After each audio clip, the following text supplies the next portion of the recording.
حضرت عمر رضی اللہ تعالیٰ عنہ کے نکاح میں چونکہ حضرت علی کی بیٹی بھی ہیں، کیا نام ہے ان کا؟ بولو۔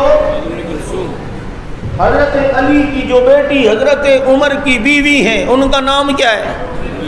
حضرت ام کلثوم رضی اللہ تعالیٰ عنہ۔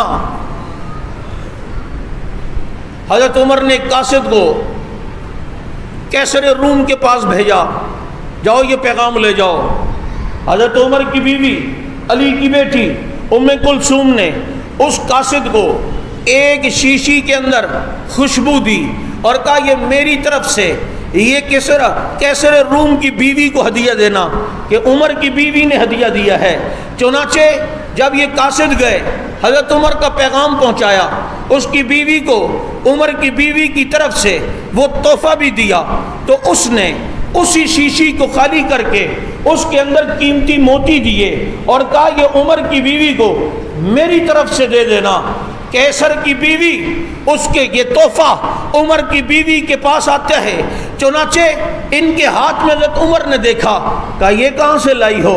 کہا کہ یہ میں نے اس کو تحفے میں بھیجا عطر، اس کے بدلے میں اس نے یہ بھیجا۔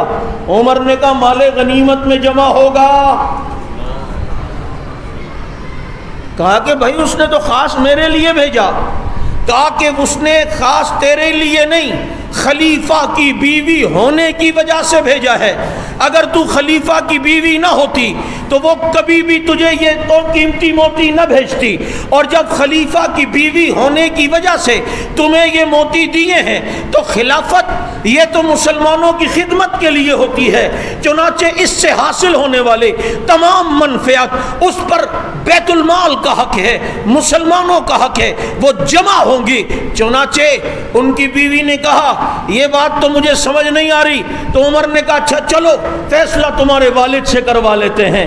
علی کو بلایا گیا، حضرت علی آئے، کہا جی میرا اور تمہاری بیٹی کے درمیان یہ تنازع ہے، آپ فیصلہ کریں۔ تو سنو وہ اب فیصلہ کر رہا ہے جس کے بارے میں نبی نے فرمایا وَأَقْضَاهُمْ علی، میری امت میں بہترین فیصلہ کرنے والا وہ علی ہے۔ آپس کی محبتیں تو دیکھو، اعتماد تو دیکھو، وقت کا خلیفہ عمر ہے، فیصلہ حضرت علی سے کروا رہا ہے، وقت کا خلیفہ عمر ہے، علی بیٹی اپنی ام کلثوم ان کے نکاح میں دے رہے ہیں۔ اور لڑائیوں کی باتیں کرنے والوں، نفرتوں کی باتیں کرنے والوں، آؤ ہم تمہیں رحماء بینہم سمجھاتے ہیں، ان کی آپس میں محبتیں دکھاتے ہیں، رشتہ داریاں دکھاتے ہیں۔ تم لوگوں نے پتہ نہیں کہاں سے کہانیاں گھڑ لی، یوں اختلاف تھا یوں، اگر کسی کی رنجشیں ہوں انہیں بیٹیوں کے رشتے نہیں دیے جاتے، یا علی بیٹی کا رشتہ دے رہا ہے۔ عمر نے کہا فیصلہ آپ فرمائیں۔ اب سنو علی فیصلہ کیا کرتے ہیں۔ علی کہتے ہیں اس نے جتنے پیسوں کا عطر اس کو بھجوایا تھا، اس مال میں سے اتنے پیسے یہ اپنے پاس رکھے گی اور باقی سارا مال اسے بیت المال میں جمع کرانا ہوگا۔ عمر تقوی، علی تو بھی تقوی میں کم نہیں ہے۔